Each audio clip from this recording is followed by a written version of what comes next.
औज़ुबिल्लाहिमिनश्शैतानिर्रजीम बिस्मिल्लाहिर्रहमानिर्रहीम। अस्सलाम वालेकुम, मैं लियाकत अली मेकन और आप देख रहे हैं बॉक्स न्यूज़ लियाकत। चैनल को यूट्यूब पे सर्च करें बॉक्स न्यूज़ लियाकत और चैनल को सब्सक्राइब करें। आज की गहरी बात आपके साथ मेरे जो आज के मौजू है, बड़ा नाजुक मौजू है। मैंने सऊदी अरेबिया को लेकर थोड़ी सी बात करनी है।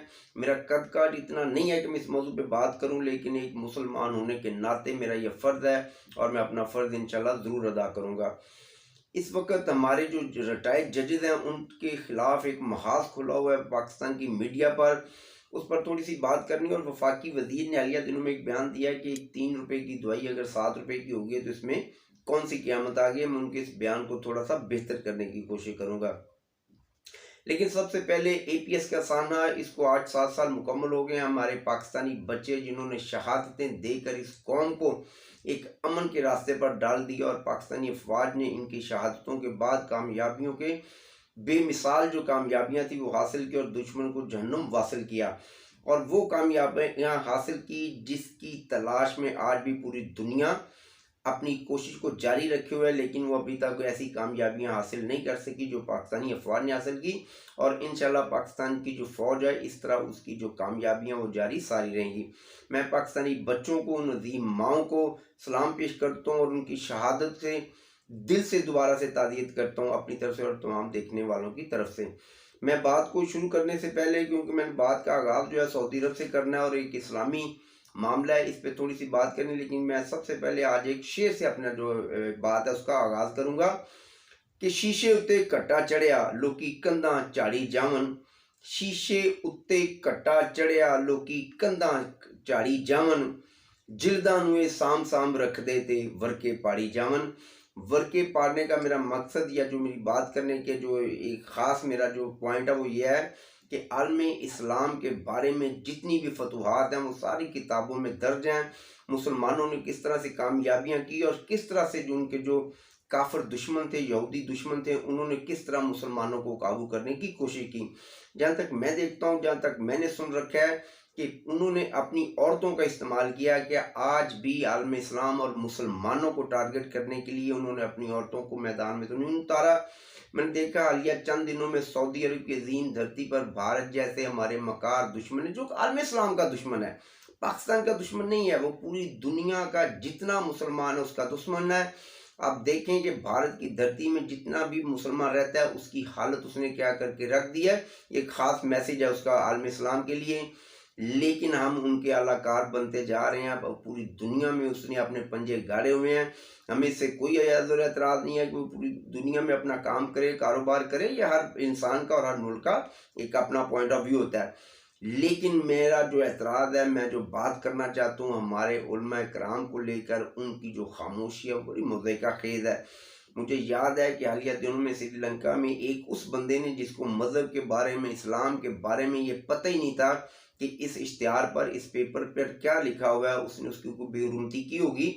लेकिन क्या अगर एक अनजान आदमी जो आप समझ लें कि एक दीवाना आदमी, क्योंकि उसको पता ही नहीं है कि वो अरबी में लिखा है उस या उर्दू में लिखा है कि इसकी तहरीर क्या है, उसको हमने कितनी दर्दनाक सजा दी, जिसके साथ साथ आलम इस्लाम के साथ साथ पाकिस्तानियों के सर जो थे वो भी शर्म से झुक गए।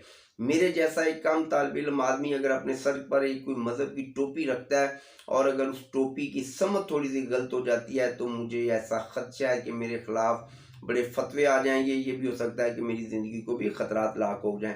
लेकिन आज सऊदी अरब में हमारे जो अजीम परचम है सऊदी अरब का, उस पर मैं तहरीर की बात कर रहा हूँ, उसकी बेहुरमती की जा रही है।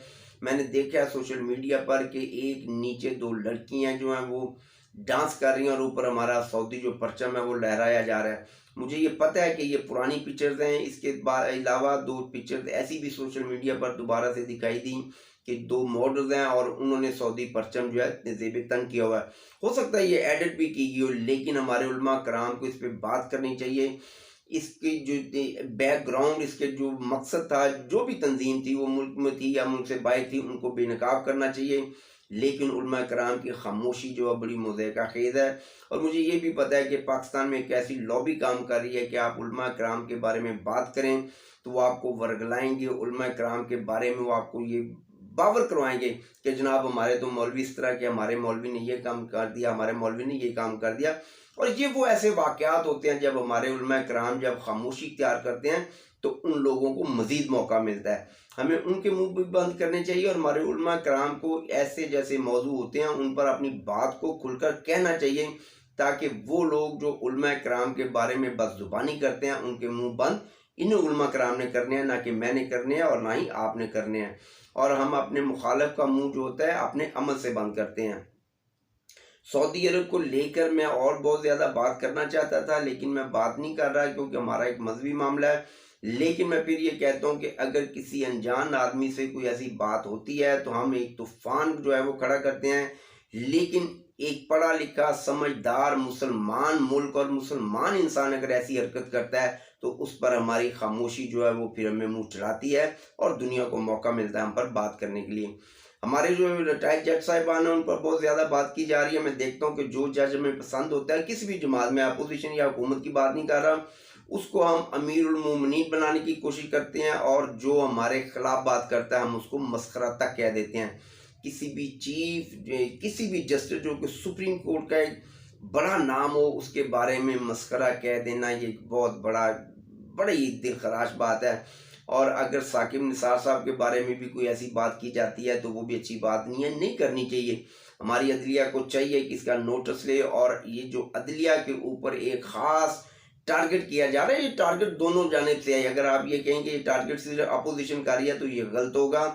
अजीम अदलिया को इसके बारे में नोटिस लेना होगा और ख़ुद इसकी तहकीकात करनी चाहिए कि असल हक़ाइक़ है क्या और क्यों जजेस साहिबान को टारगेट किया जा रहा है दोनों जानिब से।